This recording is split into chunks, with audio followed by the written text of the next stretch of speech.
10 दिन में पैसे डबल। जी हाँ, मैं कोई मजाक नहीं कर रहा हूँ। 10 दिन में पैसे डबल। फिर हेरा फेरी मूवी में 25 दिन में पैसे डबल होते थे, लेकिन आईपीओ में 10 दिन में पैसे डबल होते हैं। बहुत सारे आईपीओ ने तो डबल से भी ज़्यादा पैसे करके दिए हैं। तो आप आईपीओ के बारे में जानना चाहते हो तो इस वीडियो को लास्ट तक देखते रहिए।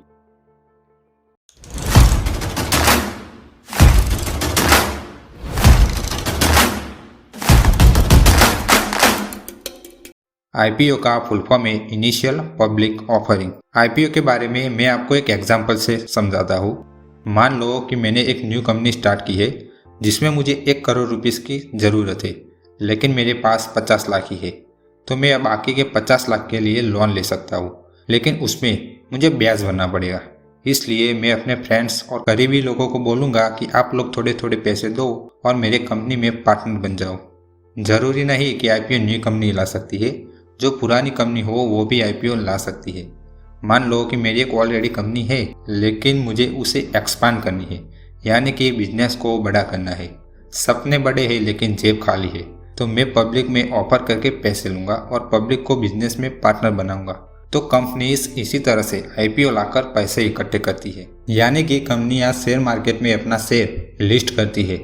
जब वो पहली बार लिस्ट करे तो उसे आईपीओ कहते हैं। लिस्ट होने के बाद उसे शेयर कहा जाता है, जो आप शेयर मार्केट में बाय एंड सेल करते हो।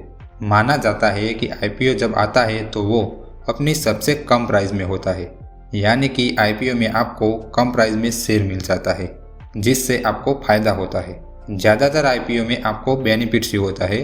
अभी तो ज़्यादातर आईपीओ में पैसे डबल ही होते हैं। आईपीओ में लॉस होने का चांस बहुत ही कम है, लेकिन कभी कभी लॉस भी हो सकता है। आईपीओ आए तो आपका ब्रोकर आपको कुछ डिटेल्स भेजता है, तो उस डिटेल्स में आपको समझाता हूँ। ओपन डेट 1 मार्च 2021, क्लोज डेट 3 मार्च 2021, यानी कि इस आईपीओ को आप 1 से 3 मार्च तक अप्लाई कर सकते हैं।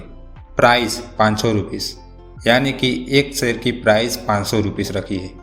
शेयर 30 शेयर, यानी कि आपको कम से कम 30 शेयर तो लेने ही पड़ेंगे, यानी कि 500 रुपीज़ के 30 शेयर लेने पड़ेंगे, यानी कि 15,000 रुपीज़ मिनिमम इन्वेस्ट करना पड़ेगा। सारे आईपीओ नियरेस्ट 15,000 के ही होते हैं।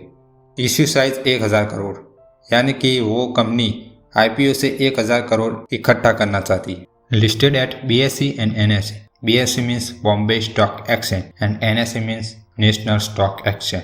Face value 10 rupees. Face value 10 है, मीन्स के आप एक शेयर लेते हो तो 10 रुपीज़ के भागीदार बनेंगे, पर आपने तो 500 रुपीज़ का शेयर लिया है, तो सिर्फ 10 रुपये के भागीदार क्यों? ये जो 10 रुपीज़ के ऊपर के जो 490 रुपये है उसे प्रीमियम कहते हैं। जितनी डिमांड ज़्यादा होगी उतना ज़्यादा प्रीमियम होगा। यहाँ डिमांड एंड सप्लाई का रूल्स लागू होता है। डिमांड ज़्यादा होगी तो शेयर के भाव ऊपर जाएंगे, और सप्लाई ज़्यादा होंगे यानी कि लोग शेयर बेचने वाले ज़्यादा होंगे तो भाव नीचे आएगा। ये जो प्रीमियम के 490 रुपये है वो रिजर्व एंड सरप्लस में जाता है, जो कंपनी का बिजनेस बढ़ाने के लिए यूज होता है, जिस पर सेबी की नज़र होती है। SEBI means security and exchange board of India. SEBI नज़र रखता है कि ये पैसे सही जगह पर यूज होते हैं या नहीं। अब बात करते हैं आईपीओ के कुछ इंपॉर्टेंट डेट्स पर। ओपन डेट 1 मार्च 2021, क्लोज डेट 3 मार्च 2021। वो हमने पहले भी बात की कि 1 से 3 मार्च तक आप आईपीओ अप्लाई कर सकते हो। आप जब भी आईपीओ को अप्लाई करते हो तो पैसे आपके बैंक अकाउंट में ब्लॉक हो गए, कटेंगे नहीं। अलॉटमेंट डेट 8 मार्च 2021, यानी कि आपको आईपीओ लगा या नहीं वो आप 8 मार्च को देख सकते हैं। रिफंड 9 मार्च 2021, यानी कि अगर आपको आईपीओ नहीं लगा होगा तो आपके जो पैसे ब्लॉक हुए थे वो 9 मार्च 2021 को फ्री हो जाएंगे। डीमेट ट्रांसफ़र 10 मार्च 2021, अगर आपको आईपीओ लगा होगा तो आपके बैंक अकाउंट में से पैसे कट जाएंगे और उस पैसों की वैल्यू के शेयर आपके डीमेट अकाउंट में ट्रांसफ़र हो जाएंगे। लिस्टिंग डेट 11 मार्च 2021, यानी कि आप 11 मार्च को वो आईपीओ को सेल कर सकते हो। अगर आपको आईपीओ नहीं मिलता है तो उसके कई रीज़न हो सकते हैं। पहला तो अभी बहुत सारे लोग आईपीओ में अप्लाई करते हैं, जिसकी वजह से सब्सक्रिप्शन बहुत बढ़ जाता है। हम बात करें बर्गर किंग आईपीओ के बारे में तो वो 150 गुना भरा गया था, यानी कि 150 में से किसी एक को आईपीओ लगेगा, जिसकी वजह से आपको आईपीओ लगने के चांस कम हो जाते हैं। दूसरा रीज़न ये हो सकता है कि आपने अप्लाई करते वक्त कुछ गलती की हो, तो फॉर्म रिजेक्ट हो जाता है, जिसकी वजह से आपको आईपीओ नहीं लगता है। अब बात करते हैं आईपीओ में अप्लाई कैसे करें। तो उसके लिए आपको सबसे पहले डीमैट अकाउंट ओपन करना पड़ेगा, जो आप ऑनलाइन भी कर सकते हो और ऑफलाइन भी कर सकते हो। डीमैट अकाउंट ओपन करने के बाद आईपीओ में आप 3 तरह से अप्लाई कर सकते हो। फर्स्ट, ऑनलाइन नेट बैंकिंग से।